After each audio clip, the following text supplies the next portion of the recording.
Le Fonds international pour le développement agricole s'est rassemblé à Rome lors de sa 36e session gouvernante. Cette organisation vise à aider les populations les plus pauvres à surmonter leurs difficultés à se nourrir. Parmi les délégations du monde entier, la présence d'un représentant des autorités chinoises a déclenché des manifestations. Voyons le reportage de nos correspondants à Rome. Des délégués de 169 pays se sont rassemblés à Rome lors de la 36e session gouvernante du Fonds international pour le développement agricole, une organisation affiliée aux Nations unies. Cette organisation vise à financer les projets de développement agricole dans les pays en voie de développement, en particulier pour la production alimentaire. Nous travaillons avec certaines des populations les plus marginalisées et désavantagées au monde.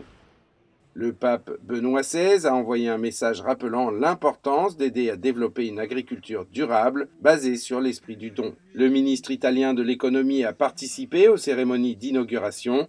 Il a rappelé le rôle de l'organisation d'aider les petites entreprises agricoles à devenir des agents actifs de développement pour leur nation. D'un autre côté, la présence du Premier ministre adjoint chinois a provoqué des manifestations à l'extérieur. Ce groupe de manifestants a envoyé un message demandant à mettre fin à 13 ans de persécution de la pratique spirituelle Falun Gong. Nous voulons soulever la question de la persécution du Falun Gong en Chine. C'est une ancienne voie de cultivation profondément enracinée dans la culture traditionnelle chinoise. Malheureusement, elle est persécutée depuis 1999 par le régime communiste chinois. Nous souhaitons une nouvelle situation politique en Chine qui permette des mesures concrètes pour réhabiliter cette méthode.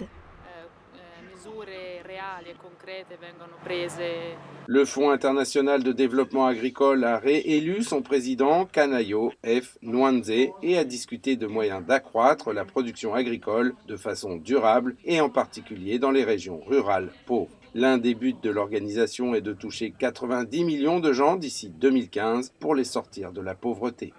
Le Fonds international pour le développement agricole a été fondé en 1977 après la crise alimentaire du début des années 70 qui avait affecté les pays africains. Sa mission est, je cite, « permettre aux populations rurales pauvres d'améliorer leur sécurité alimentaire et leurs revenus tout en renforçant leur résistance ». Nouvelle NTD, Rome, Italie.